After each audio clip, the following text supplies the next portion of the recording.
Maybe you should try harder to fit in. Darlene Whitcomb's voice carried across the empty classroom, her hand resting on a stack of perfectly organized lesson plans. 23 years teaching at Oakwood Elementary. Tenure. Untouchable. The other children have been complaining about your hair and those lunches you bring. Perhaps something more appropriate? Imani Thornton sat perfectly still in the child-sized chair, her 8-year-old hands folded in her lap. Black skin. Braids adorned with yellow beads that clicked when she moved. Former foster child. Adopted just 2 years ago by one of the wealthiest men in the city. What Darlene Whitcomb did next would destroy not just one child's innocence, but expose a conspiracy of silence that had poisoned Oakwood Elementary for over 2 decades. Comment where you're listening from. Subscribe to channel. Let me tell you who Imani Thornton really was. Before Caleb Thornton walked into that children's home on a cold February morning in 2023, Imani had lived in 7 different foster homes. 7. By the age of 6. Each placement lasted anywhere from 3 months to a year before something happened. Budget cuts, family emergencies, foster parents who just couldn't handle her anymore, though Imani never caused trouble. She was too quiet for trouble, too careful, too aware that one wrong move meant another cardboard box, another car ride, another new bed in another stranger's house. The social workers wrote in her file, Imani exhibits signs of selective mutism and attachment disorder. Recommend therapeutic intervention and stable long-term placement. What they didn't write. Imani taught herself to read by age 4, using discarded newspapers she found in foster home recycling bins. She could do multiplication in her head before anyone taught her the times tables. She memorized the Lord's Prayer after hearing it once at a church service she'd attended with her 3rd foster family, and she whispered it every night into her pillow, believing that somewhere, someone was listening. Here's what nobody knew. Imani's biological mother, Keisha Thornton, had died when Imani was 3 years old. Keisha had been a teacher's aide at a school in the same district as Oakwood Elementary. She'd worked there for 5 years, beloved by students, respected by colleagues, until she raised concerns about how black and brown children were being disciplined differently than white students, how their complaints were dismissed while white parents' emails got immediate responses, how funding for after-school programs in predominantly black neighborhoods kept getting cut while white suburban schools got new computer labs. Keisha documented everything: spreadsheets, emails, recorded meetings. She was building a case to present to the school board. 2 weeks before her scheduled presentation, Keisha was killed in a hit-and-run accident 3 blocks from Oakwood Elementary. The driver was never found. The case went cold. And all of Keisha's documentation disappeared from her work computer the night she died. The police ruled it an accident. A tragedy. Move on. Imani didn't remember any of this. She was too young. The foster system took her before anyone could tell her about her mother's fight for justice. Before anyone could tell her that Keisha Thornton had been trying to change the very system that would later swallow her daughter whole. That was her mother's first mistake, thinking documentation would protect her. When Caleb Thornton, self-made tech CEO worth $43 million, decided to adopt a child, he didn't want an infant. He wanted someone old enough to talk to teach, to share his life with. The social worker showed him Imani's photo. Big brown eyes, neat braids, a smile that looked like it was trying very hard to be brave. She's special, the social worker said. Very bright, just needs stability. Caleb fell in love the moment he met her. This tiny person who asked him if he liked books, who shook his hand with such careful formality, who looked at him like she was afraid he might disappear if she blinked too hard. The adoption took 6 months. Background checks, home visits, court hearings. And then one day in August 2023, Imani Thornton moved into Caleb's 4-bedroom house in the affluent West Hills neighborhood with her single cardboard box of belongings and a stuffed giraffe missing one eye. Caleb promised her that night, "You're home now, sweetheart. Nobody's going to take you away. You're safe." Imani wanted to believe him. She really did. But safety, she was learning, was something other children got to have. Oakwood Elementary stood like a brick fortress in the heart of the district's wealthiest neighborhood. Manicured lawns, parent-funded art studio, a library that smelled like new books and furniture polish. 92% white enrollment, 7% Asian, 1% Black and Latino combined. Imani was the only Black girl in her 3rd grade class. On her first day in September 2024, Caleb walked her to the classroom door, his hand warm and reassuring on her shoulder. "You're going to do great," he said, kneeling down to her level. "If you need anything, I'm just a phone call away." Imani nodded. She'd practiced her smile in the mirror that morning. Not too big, not too small. Just right. Just enough to seem friendly without seeming like she wanted anything. What she didn't know was that Principal Gerald P. Lockage had already received a call that morning from 3 parents. 3 white parents whose children were in Imani's class. They wanted to know about the new student. They wanted to make sure their children wouldn't be negatively impacted. They wanted assurances that standards would be maintained. Principal Lockage assured them. Of course, absolutely. Oakwood Elementary prided itself on excellence. No child would receive special treatment. That was his first mistake. Thinking they were talking about academics. The first week was fine. Imani sat quietly at her desk, completed her assignments early, raised her hand when she knew answers, which was often. Her teacher, Mrs. Patterson, seemed pleasantly surprised. "Well done, Imani," she'd say, though her voice carried a note of something Imani couldn't quite identify. Surprise? Relief? The second week, things shifted. It started small. A girl named Madison wrinkled her nose when Imani opened her lunchbox. "What is that smell?" Imani looked down at her lunch. Jollof rice that Caleb had learned to make from their neighbor, Ms. Ada. He'd been so proud that morning, showing her how he'd gotten the spices just right.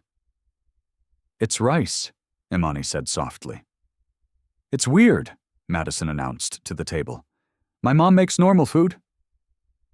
The other children giggled. Imani closed her lunchbox. She wasn't hungry anymore anyway.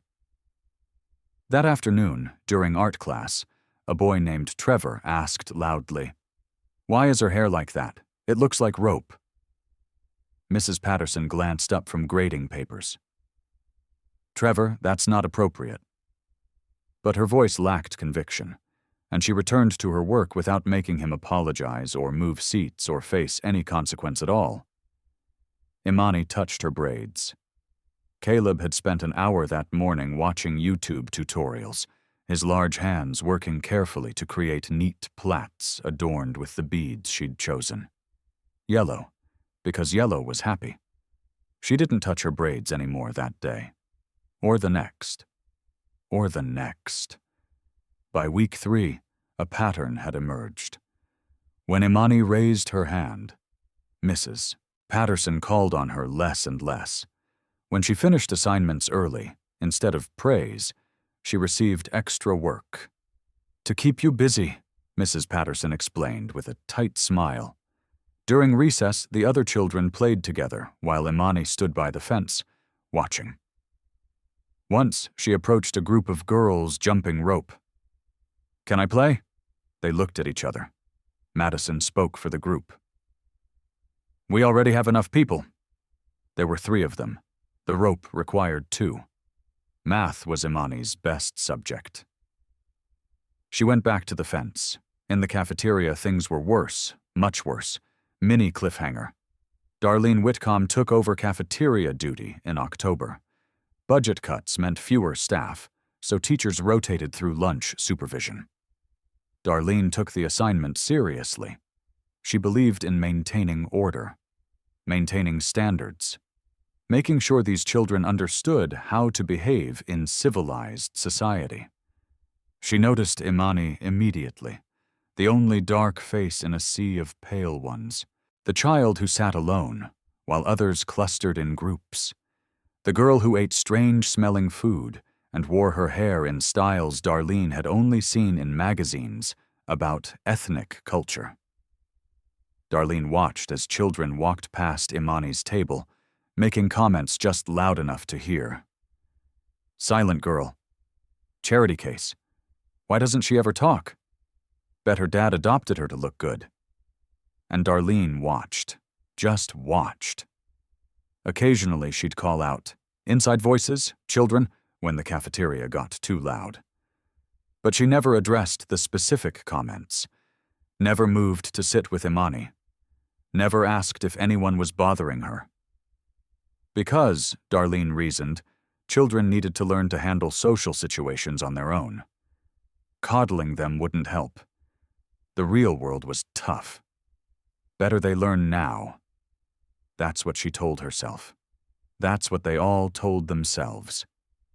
The truth they buried for years ran much deeper. Oakwood Elementary had a reputation to maintain. 97% of their students went on to prestigious middle schools. 99% college acceptance rate for those who continued through the district's high school. Parent satisfaction scores in the 98th percentile. These numbers mattered. They attracted wealthy families. They secured funding. They meant teachers could demand higher salaries, and administrators could point to results when the school board questioned anything. And those results depended on a very specific type of student population. Families who donated to fundraisers, parents who volunteered for committees, children who fit the culture, the unspoken culture. The white, upper-middle class, don't-make-waves culture that Oakwood Elementary had cultivated for 43 years. When Caleb Thornton enrolled his daughter, Principal Lockage saw an opportunity. Caleb's net worth was public knowledge. His tech company had just secured a $30 million funding round. He was exactly the type of parent Oakwood wanted. Wealthy, influential, connected. The fact that his daughter was black was a complication. But Lockage reasoned they could manage it. One child. What difference could one child make? What he didn't account for was that Imani wouldn't stay silent forever. By November, Imani had stopped eating lunch at school entirely. She'd open her lunchbox, look at the food Caleb had carefully prepared, and quietly close it again. At home, she'd eat normally, but at school, surrounded by comments and wrinkled noses and, "You, what is that?" her stomach clenched too tight to swallow. Caleb noticed her lunchbox coming home full. "Not hungry today, sweetheart?" "Not really," Imani would say. Always the same answer. Always that careful, measured tone. She'd also stopped participating in class discussions. When Mrs. Patterson called on her now, Imani would freeze, her carefully practiced words evaporating under the weight of 23 pairs of eyes staring at her, judging her, waiting for her to mess up. "Imani, do you know the answer?" Silence. "Imani, I know you know this. We talked about it yesterday." More silence. Imani's throat closing around words that wouldn't come. "Well, if you're not going to participate..." Mrs. Patterson would sigh and call on someone else. The other children learned quickly. Imani doesn't talk. Imani is weird. Imani doesn't belong. At home, Imani began a new ritual. Every night before bed, after Caleb tucked her in and read her a story, after he kissed her forehead and turned off the light, Imani would kneel beside her bed. "Dear God," she whispered into the darkness. "Please help me be strong tomorrow at school. Please help me remember that different isn't bad. Please help the other kids understand. Please. Her voice would trail off, because what she really wanted to pray was, please make it stop. Please make them like me. Please make me invisible so they'll leave me alone. But Imani had learned in 7 foster homes that asking for too much meant you got nothing at all. What happened next would change everything. December brought the school's winter pageant. Every class performed something. Mrs. Patterson's 3rd grade was doing a reading of "'Twas the Night Before Christmas," with each child reading 1 stanza. Imani practiced her stanza every night. She had it memorized perfectly. She'd stand in front of her bedroom mirror, watching herself, making sure her voice was clear, her posture straight, her smile just right. Caleb helped her pick out a dress. Velvet and green, like Christmas trees. He took a dozen photos before they left for the school. "You're going to be amazing," he said. And for a moment, in the safety of their car, Imani believed him. The auditorium was packed with parents. Caleb found a seat near the middle, his phone ready to record his daughter's moment. He watched the 1st and 2nd grades perform, smiled at the kindergartners' chaotic jingle bell presentation, waited for Imani's class. When the 3rd graders filed onto stage, Caleb spotted Imani immediately. She stood in the 2nd row, that green velvet dress making her easy to find. Her hands were clasped in front of her, her posture perfect. Mrs. Patterson stood to the side with a microphone, introducing each child. "Now, Madison will read the next stanza." Madison stepped forward, read her lines clearly, returned to her spot. Applause. "Trevor will read the next stanza." Trevor stepped forward, stumbled over a word, laughed, read it again correctly, returned to his spot. Bigger applause. "And now Sarah will read the next stanza." "Wait." Caleb sat forward. "Sarah." Sarah's stanza was after Imani's. He checked the program. Yes, Imani was supposed to read before Sarah. He watched as Sarah read, as another child read. As the pageant continued and Imani remained in the 2nd row, hands still clasped, posture still perfect, lips not moving at all. Mrs. Patterson had skipped her. Completely. Pretended she wasn't even there. Caleb's hands tightened on his phone. Around him, other parents clapped and cheered for their children. Nobody seemed to notice. Nobody cared that one little girl in a green velvet dress had practiced for weeks for a moment that never came. When the pageant ended, Caleb waited outside Imani's classroom. She emerged with the other children, saw him, and her carefully maintained smile finally cracked.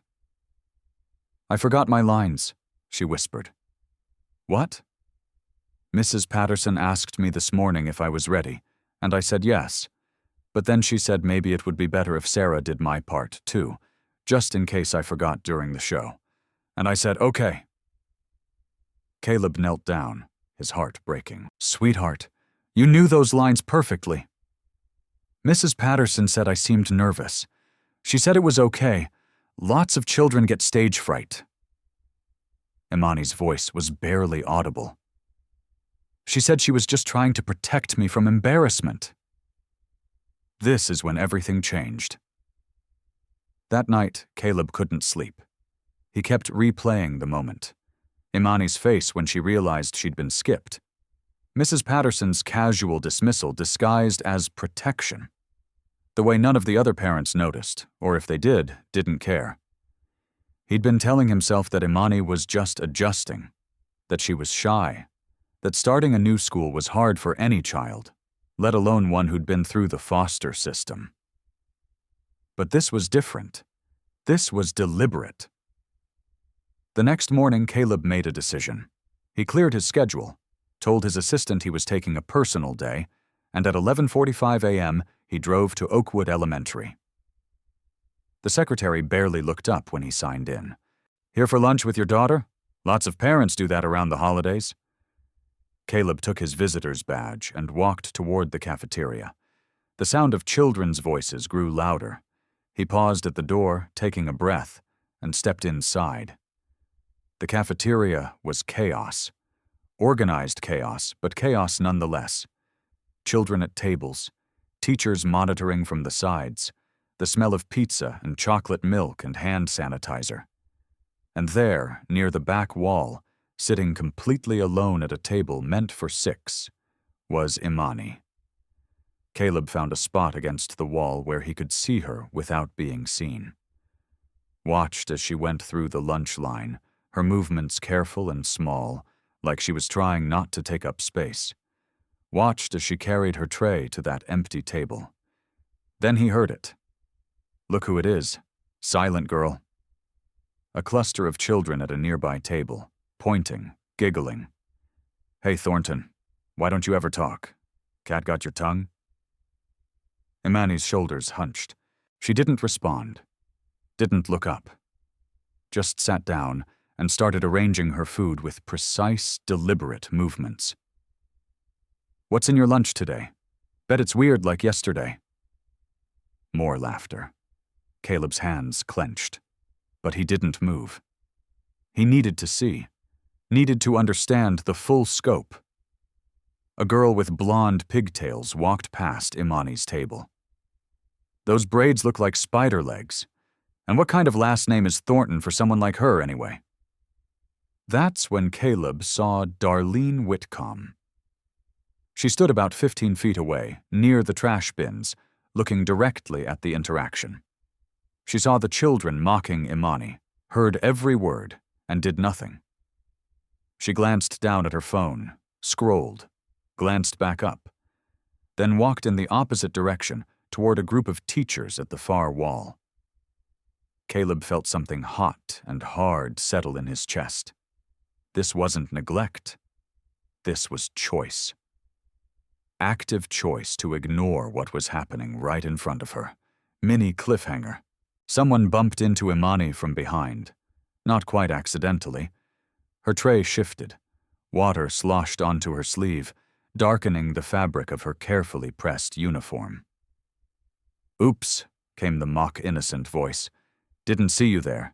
You're so quiet, you're practically invisible. Imani stood very still.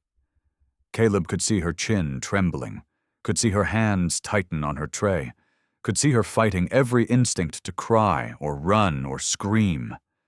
And then, across the cafeteria, their eyes met. Imani saw her father, saw him watching, and something crossed her face. Not relief. Fear. Fear that he'd seen this. Fear of what it meant that he knew. She gave the tiniest shake of her head. Please don't. Please don't make it worse. Please let me handle this.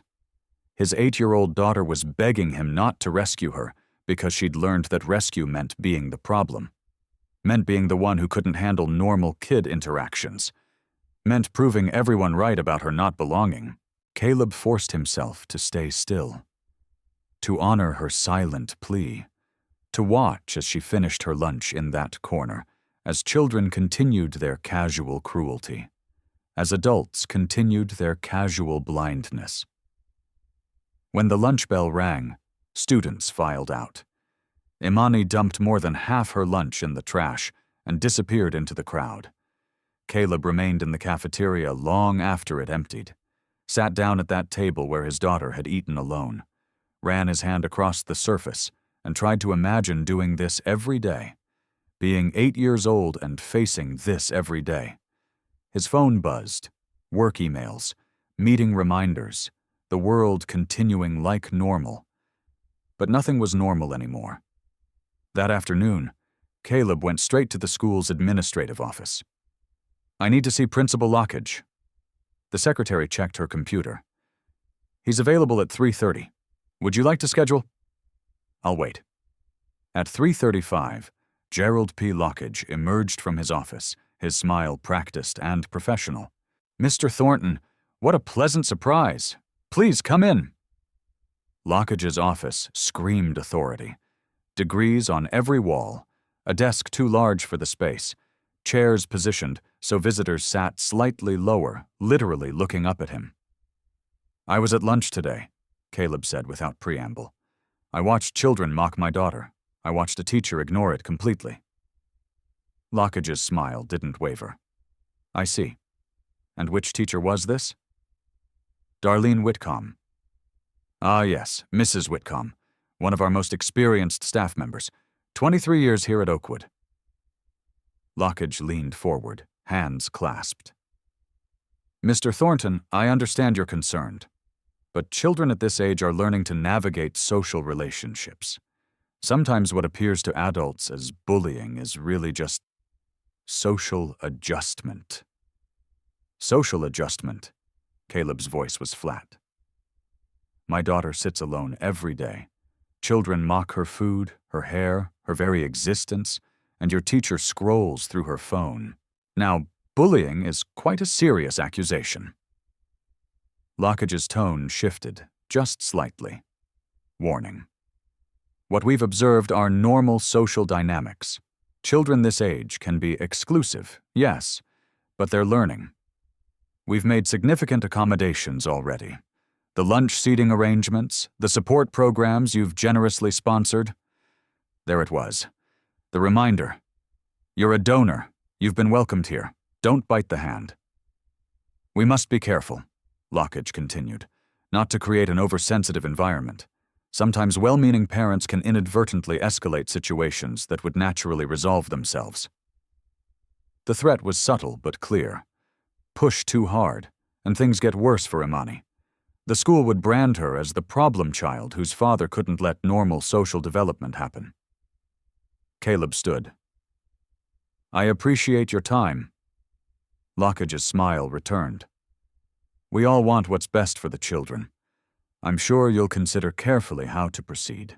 Our experienced educators have guided thousands of students through these developmental stages. Walking to his car, Caleb understood with crushing clarity. This wasn't about one teacher or one principal. This was systemic, carefully designed, perfectly maintained. And it was about to get much worse. What Caleb didn't know, what nobody knew, was that Imani's story was connected to something much bigger, something that had been buried for 21 years. When Caleb got home that evening, he found Imani at the kitchen table, homework spread out in careful organization. She looked up with that practiced smile. How was your day, Daddy? Good, sweetheart. How was yours? Fine. The lie sat between them like a third presence at the table. That night, after dinner, after homework, after bath time, Caleb tucked Imani into bed, read her favorite story about a brave princess, kissed her forehead. As he reached for the light switch, he heard it, that whispered prayer he'd heard before, but never really listened to. Dear God, please help me be strong tomorrow at school. Please help me remember what Daddy says about being strong on the inside. And please help the other kids understand that different isn't bad. She wasn't praying to be rescued. She was praying for courage to endure. Caleb stood in her doorway for a long time after she fell asleep, watching his daughter's peaceful face in the glow of her nightlight, thinking about what he'd witnessed, about Lockage's veiled threats, about the systematic way Imani had been made invisible. He'd built a $43 million company from nothing, had navigated corporate warfare, hostile takeovers, cutthroat competition. He knew power, knew how to wield it. But standing in his daughter's doorway, listening to her quiet breathing, he realized his power meant nothing if he didn't use it to protect her. The next morning, Caleb canceled every meeting, every obligation, everything. Family emergency, he told his assistant. Reschedule it all. He spent the entire day in the school district's administrative building, requesting records. Under FERPA regulations, he had the right to review Imani's educational records. All of them. The district clerk looked nervous. This will take some time to compile, Mr. Thornton. I'll wait. It took 4 hours. 4 hours of sitting in an uncomfortable chair while files were printed, compiled, organized. Finally, a stack of manila folders landed on the table in front of him. These are all the records we have for Imani Thornton, currently enrolled in 3rd grade at Oakwood Elementary. Caleb opened the first folder. Standard enrollment forms, health records, academic assessments showing above-grade level performance in every subject. Then he found the incident reports. September 18th. Student reported feeling excluded at recess. Peer mediation conducted. Situation monitored. September 29th. Student expressed concern about lunch table comments. Teacher spoke with class about kindness. No further action required. October 7th. Student mentioned feeling uncomfortable when peers touched hair. Suggested student could wear different hairstyle to avoid drawing attention. October 15th. Student appeared withdrawn during group project. Teacher encouraged more social engagement. Situation resolved. October 23rd. Student reported classmate made comment about her skin color. Investigation found children were discussing art class color mixing. Cultural misunderstanding addressed. Page after page, incident after incident, and every single resolution followed the same pattern. Minimized, dismissed, blamed on Imani's sensitivity or misunderstanding. Caleb pulled out his laptop, created a spreadsheet, started documenting. Date, chakusur, incident, reporter, resolution, chertsos. Follow up as he worked, a pattern emerged that made his blood run cold. Every complaint from a black or brown student. Misunderstanding, oversensitivity, peer mediation, situation monitored. Every complaint from a white student. Investigation conducted, disciplinary action taken, parents contacted, policy review initiated. The disparity wasn't subtle. It was stark, documented, undeniable, and Imani wasn't the only one. Caleb found records for 3 other minority students who'd attended Oakwood in the past 5 years. All 3 had transferred out. All 3 had incident reports with the same dismissive language, the same lack of meaningful intervention.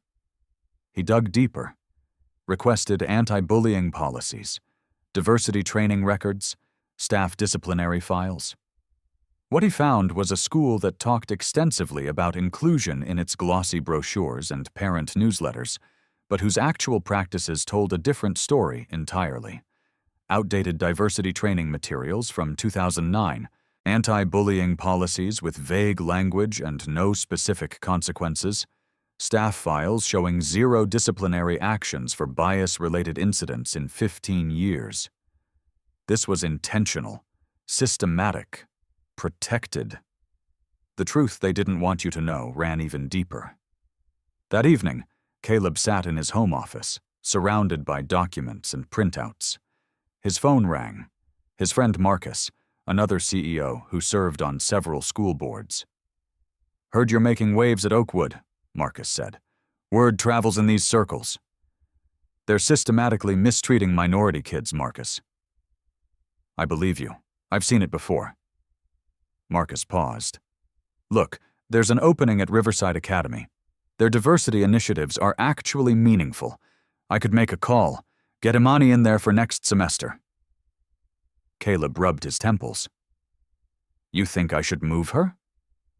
"I think sometimes the best thing for our kids is to get them somewhere safe. You can't fix every broken system, Caleb, but you can protect your daughter." It made sense. The logical solution? Move Imani to a better school. Let Oakwood continue its poisonous culture. Save his daughter, let the system roll on. But then he heard it. A small sound from the hallway. He turned. Imani stood there in her pink pajamas, eyes wide, tears streaming down her face. "Please don't make me leave," she whispered. Then louder, desperate. "I don't want to go to a new school. I don't want to start over. I can't." Caleb ended the call, crossed to his daughter in 3 quick strides. "Sweetheart, everyone always wants me to leave when things get hard." The words burst out of her. "I pray every night, Daddy. Not just to be brave, but I pray that someone will see what's happening. Really see it. Not just fix it by making me go away." She collapsed against him, sobs shaking her small frame. "I don't want to be rescued. I want things to change. Not just for me, for Jasmine too, and Marcus, and all the other kids who get treated different." Caleb held his daughter while she cried, felt the weight of every foster home, every time she'd been moved for being too much trouble, every time the solution to her problem had been to make her someone else's problem. "I don't want to be the kid who can't handle normal school," Imani said into his shoulder. "I don't want everyone to know I had to leave because I wasn't strong enough." "Oh, sweetheart." Caleb pulled back to look at her. "This has nothing to do with your strength. But if I leave, that's what everyone will think. That's what they'll say. That I couldn't fit in. That I was the problem." In that moment, looking at his 8-year-old daughter's tear-stained face, Caleb understood something profound. Imani wasn't asking to be saved. She was asking for justice, for accountability, for the system itself to change so other children wouldn't have to endure what she'd endured. "You're right," he said softly. "We're not running. We're standing. Together." Imani's eyes widened. "Really? Really? And Imani? Your prayers were answered. You are seen. By me. By God. And soon, by everyone who needs to see what's really happening here." That night, Caleb began drafting a document that would change everything. Subject: Formal complaint and request for district-wide investigation into discriminatory practices at Oakwood Elementary School. He attached his spreadsheet, screenshots of incident reports, timeline of events, comparative analysis of how complaints were handled based on student race. Then he did something that would make him either a hero or a pariah in this community. He sent it not just to the school board, but to every parent in Oakwood Elementary's directory, to local media, to civil rights organizations, to education advocacy groups. The email went out at 11:47 p.m. on a Tuesday night. By 7:04 a.m. Wednesday, Caleb's phone was exploding. The backlash hit like a tsunami. Principal Lockage called first. His voice had lost all pretense of friendliness. "Mr. Thornton, I'm deeply disappointed. We could have resolved this internally. This kind of public spectacle helps no one, least of all your daughter." Translation: You just painted a target on her back. Next came the school board president. "We take these allegations very seriously, of course, but the way you've gone about this, publicly, without giving us a chance to investigate privately, raises questions about your true motives." Translation: You're a troublemaker looking for attention. Then the other parents started calling, emailing, confronting him in the school parking lot. "You're making this about race when it's not about race. My child has never seen any bullying. Imani seems like a nice girl, but maybe if she tried harder to fit in. This is damaging the school's reputation over one child's difficulty adjusting." The local newspaper ran a story. Tech CEO levels serious allegations at award-winning elementary school. The comments section was brutal. "This is what happens when rich people think their money entitles them to special treatment." His daughter probably is having trouble fitting in. That's not the school's fault. Crying racism is the new way to get attention. Oakwood Elementary is one of the best schools in the state. This man is trying to destroy it because his kid is having normal social struggles.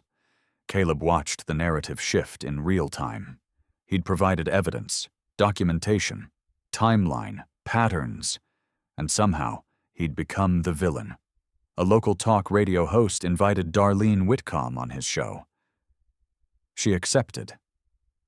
Caleb listened in his car, hands gripping the steering wheel.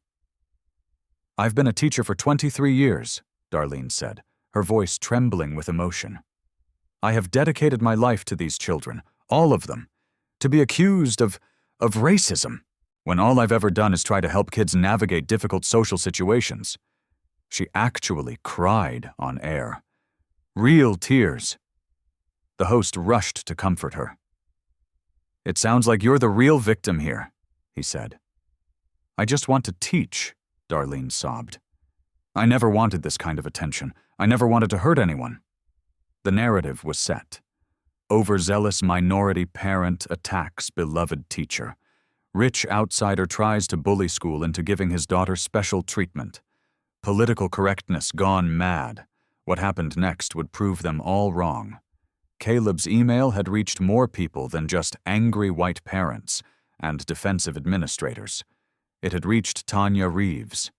Tanya's son, Marcus, had attended Oakwood Elementary 3 years prior. He'd lasted 1 semester before Tanya pulled him out, unable to watch him become a shell of himself. She'd tried to raise concerns then, been politely dismissed, told that Marcus was having trouble with the adjustment and maybe needed different learning environment better suited to his needs. Translation: Your black son doesn't belong here. Tanya had kept every email, every dismissive response, every incident report that went nowhere. She'd kept them in a folder labeled Evidence because some part of her had always known this day would come. She forwarded everything to Caleb with a simple message. "You're not alone, and you're not crazy. I have 3 other families who will testify." Maria Gutierrez's daughter had been told to bring more American food to school. James Chen's twins had been mocked for their accents and told they should speak English at school. Sandra Williams's nephew had been repeatedly accused of cheating when he performed well on tests, with teachers saying they didn't expect that level of work from him. One by one, families came forward. Families who'd been silent, who'd moved their children quietly, who'd been told the problem was their kids, not the school. Each family brought documentation, emails from teachers, incident reports, photos of racist messages their children had received from classmates. Caleb compiled it all, created a comprehensive dossier. The pattern wasn't just clear, it was undeniable. And then he found something that changed the entire trajectory of the case. In one of Tanya's old emails, there was a name he recognized, a teacher's aide who'd worked at Oakwood 21 years ago, a woman who'd raised similar concerns about discriminatory discipline and dismissive treatment of minority students. Keisha Thornton, Imani's biological mother. Caleb felt the ground shift beneath him. This wasn't just about Imani.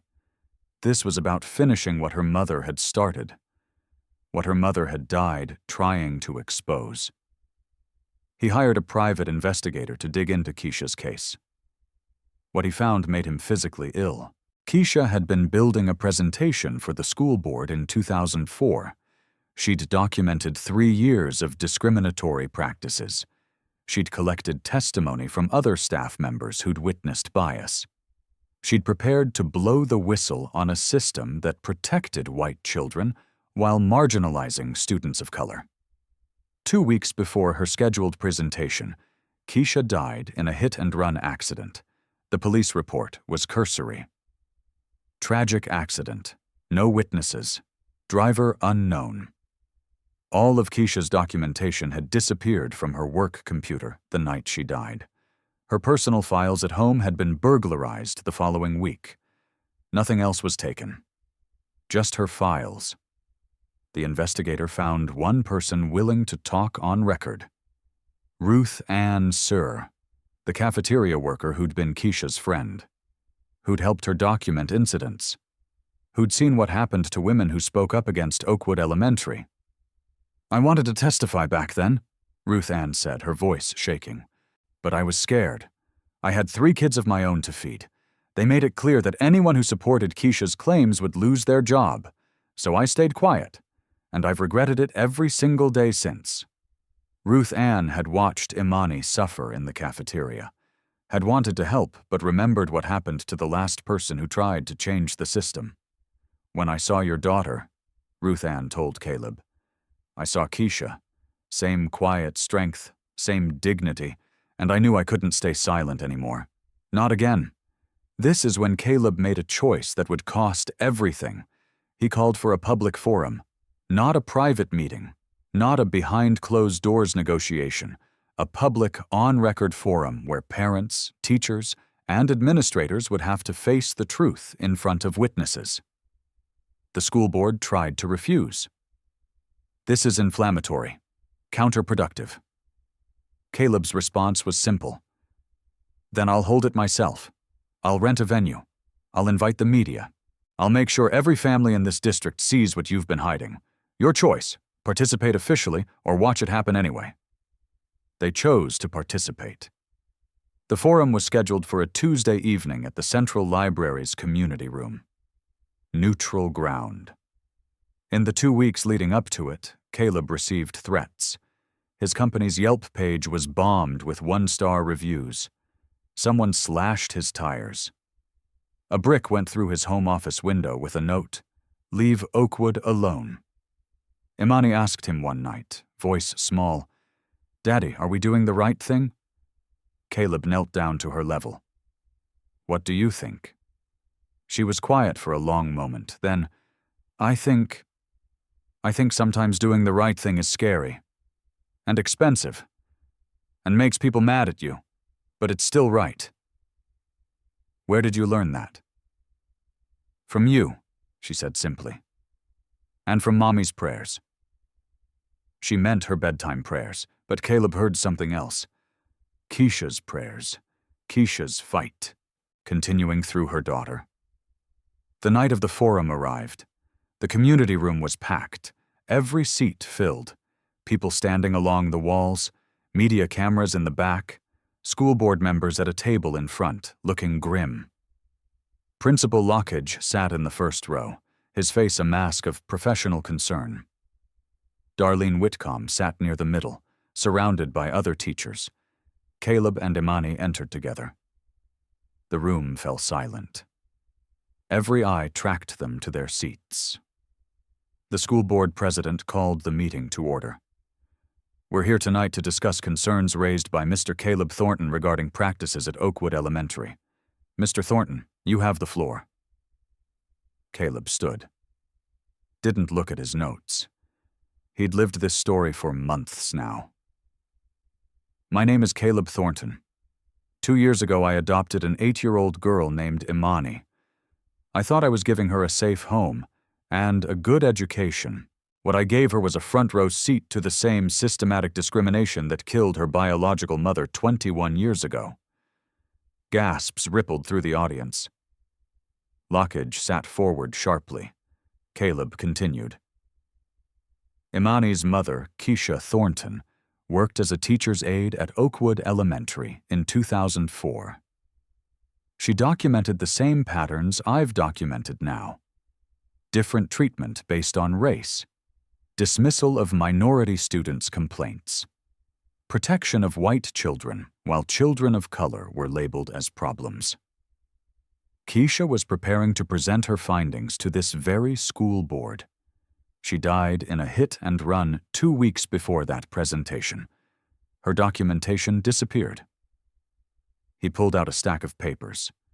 "I have her original notes, found in storage by a friend who's kept them safe for 21 years. Waiting for someone to finish what Keisha started." Ruth Ann Sear stood up in the audience. "I'm that friend, and I'm ready to testify to everything I witnessed." The room erupted.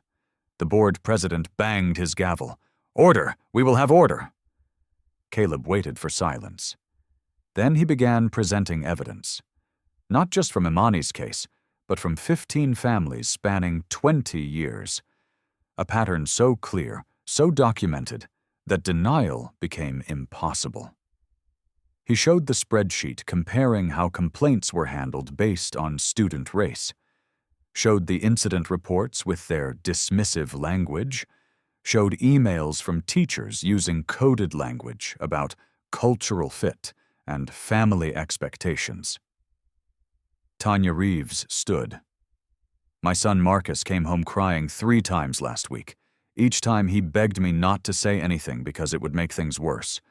What kind of message are we sending our children when staying quiet feels safer than speaking up? Other parents began standing, sharing stories, adding their voices to the chorus of testimony that had been silenced for so long. Then Darlene Whitcomb did something nobody expected. She stood up, walked slowly to the microphone. Her face was pale, tears already streaming. "I need to say something." Her voice cracked. "I failed your daughter." She looked directly at Imani. "I failed all these children." The room went completely silent. "I saw what was happening," Darlene continued, tears flowing freely now. "Every day I saw it, but I told myself it wasn't that bad, that speaking up would cause more problems, that keeping the peace was more important than—" Her voice broke completely. "I chose my comfort over their dignity, and I have to live with that." She turned to the school board. "We talk about inclusion in our newsletters. We hang posters about kindness in our hallways. But when real moments come, moments when we could stand up for these values," she wiped her eyes. "I chose silence. We all chose silence. And children suffered because we were more concerned about our reputations than their humanity." The confession hung in the air like a breaking wave. Even the media cameras seemed to pause in respect for this moment of raw honesty. Principal Lockridge remained seated, his face carefully blank. But Caleb saw his hands trembling slightly on the table. The school board president cleared his throat. "Thank you for your candor, Mrs. Whitcomb. This board will take all testimony under serious consideration." "No." The voice was small but clear. Imani had stood up, 8 years old, in her yellow dress with the butterfly pattern, facing a room of 200 adults. "No?" The board president looked confused. "No more just taking it under consideration," Imani said, her voice growing stronger. "No more monitoring the situation. No more telling kids to try harder to fit in." She looked at the board members one by one. "I don't want to be the last kid who has to pray every night for courage to go to lunch. I don't want to be special. I want every kid to be safe. That's not special treatment, that's just right." Caleb felt his throat tighten. His daughter, his brave daughter, doing what her mother had tried to do. Speaking truth to power. "My daughter doesn't need special treatment," Caleb said, standing beside Imani.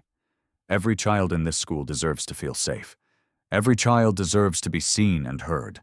That's not special treatment. It's basic human dignity." The superintendent, who'd been silent until now, stood. "Mr. Thornton, I want to be clear.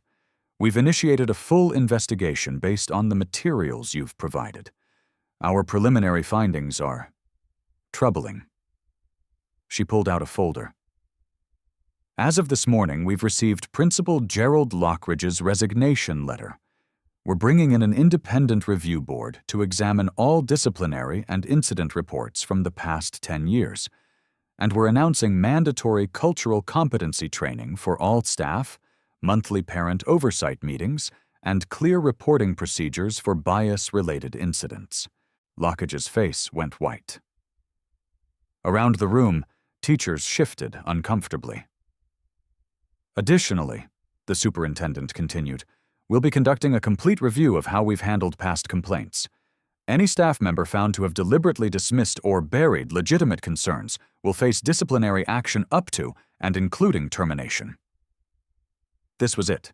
Not everything, not complete justice, but acknowledgement, action, change. The meeting continued for another 2 hours. Parents asked questions. Board members outlined next steps. Committees were formed. Oversight structures proposed. Through it all, Imani sat quietly beside her father, her hand in his.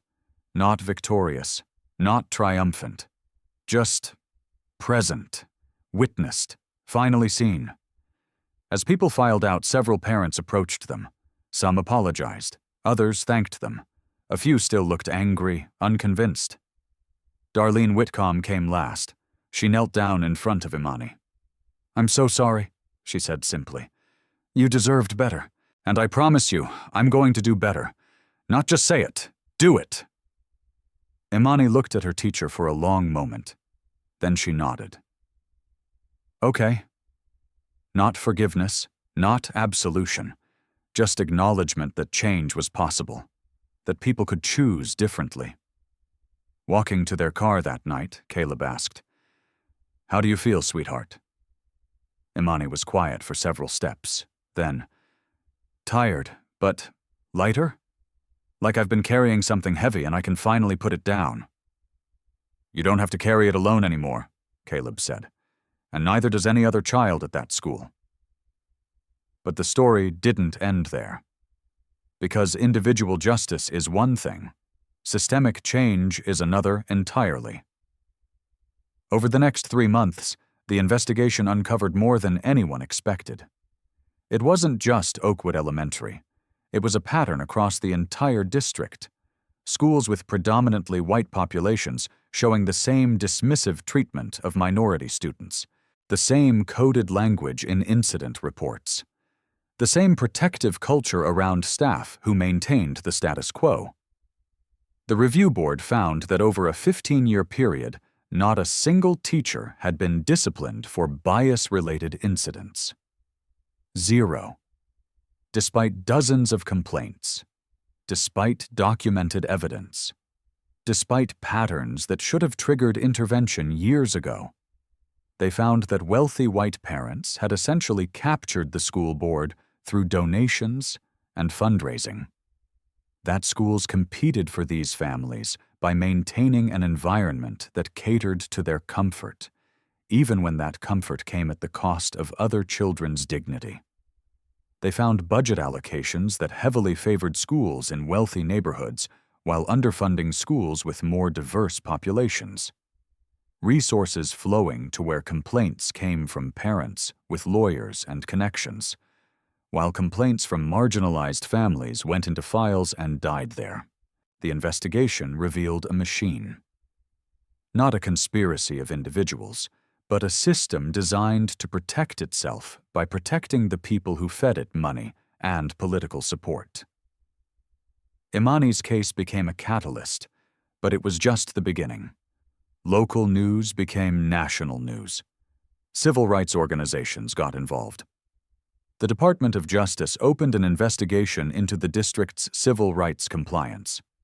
Parents organized across the district, forming coalitions that crossed racial and economic lines. Within 6 months, 3 principals resigned or were removed. The school board was recalled and replaced with new members committed to reform. A district-wide equity audit was conducted. New anti-bias training became mandatory for all staff. An independent oversight committee with real enforcement power was established. Funding formulas were restructured to address historical inequities. But the cost was real too. Caleb's business suffered. Clients pulled contracts. Investors backed away. The attention, the controversy, it all had consequences. His net worth dropped from $43 million to $28 million in a year. His social life evaporated. Invitations stopped. Friends distanced themselves. He became that parent who couldn't let things go, who made everything about race, who ruined a good school. Imani's experience improved at school, but she was marked now. Some children's parents told them to stay away from that girl who caused all the trouble. Some teachers treated her carefully, walking on eggshells, which was its own form of isolation. The changes were real, but they came with a price. One evening, 6 months after the forum, Caleb found Imani in her room, working on a school assignment. The prompt was, "Write about what courage means to you." She showed him what she'd written. "Dear friend, I used to think being brave meant not being scared. I thought being kind meant always smiling, even when things hurt inside. But I learned something important this year. Sometimes being brave means telling the truth when your voice shakes. Sometimes it means standing still when you want to run away. And sometimes it means letting other people be brave with you. My daddy taught me that kindness isn't just about being nice. Real kindness means seeing when something is wrong and helping fix it, not just for yourself, but for everybody, even when it's hard. I pray every night, and God helps me be strong. But He also sent me people who stand beside me. Like Ruth Ann, who saves me a seat at lunch and smiles at me like she really sees me. Like my new friends who ask about my food instead of making fun of it. And most of all, like my daddy, who taught me that love means fighting for what's right. I learned that sometimes you have to let your heart be brave before your mind stops being scared. And that's okay, because bravery isn't about not having fear. It's about doing what's right anyway. Now when I say grace at lunch, I pray out loud. I'm not ashamed of who I am anymore. And I think that's what kindness and bravery really mean. Helping everyone feel safe to be themselves. Love, Imani. Caleb read it 3 times, blinking back tears. His daughter had learned lessons no 8-year-old should have to learn. But she'd learned them with grace, with faith, with a wisdom that shamed most adults. "Can I keep this?" he asked. Imani nodded. "I made an extra copy for Ms. Thompson. This one's for you." Caleb placed the letter in a leather folder in his desk drawer, next to the few documents they'd recovered from Keisha's case. Mother and daughter, 21 years apart, fighting the same fight with the same courage. That Sunday, Caleb and Imani went to the Hope Community Center. This had become their routine. Every Sunday afternoon, volunteering. Helping other families navigate systems that were designed to grind them down. Imani was different here. Confident, outgoing. She moved through the center, helping younger children with homework, teaching them to braid friendship bracelets, sharing her story when it helped someone else feel less alone. Caleb watched her show a nervous 6-year-old how to make a bracelet. "It's okay if you mess up," Imani was saying. "Sometimes we have to undo things to make them right. Here, let me help you start again." Mrs. Martinez, the center's director, came to stand beside Caleb. "Your daughter has such a beautiful spirit. The other children naturally gravitate to her." "She's teaching me more than I could ever teach her," Caleb replied.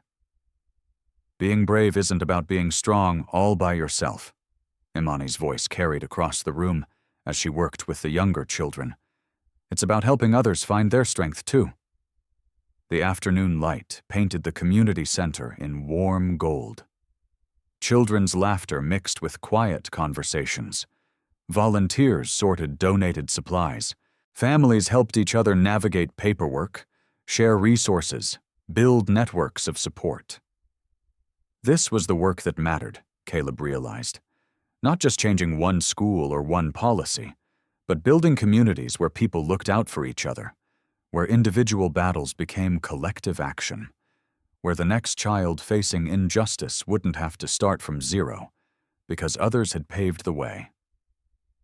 As the afternoon wound down, Imani gathered the children for a closing circle. They held hands, heads bowed.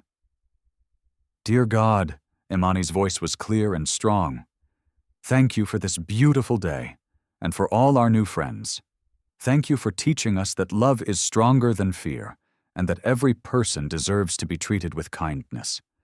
Help us remember to be brave, not just for ourselves, but for others too. And thank you for showing us that sometimes the biggest changes start with the smallest actions. Amen." "Amen," the circle echoed. Caleb watched his daughter.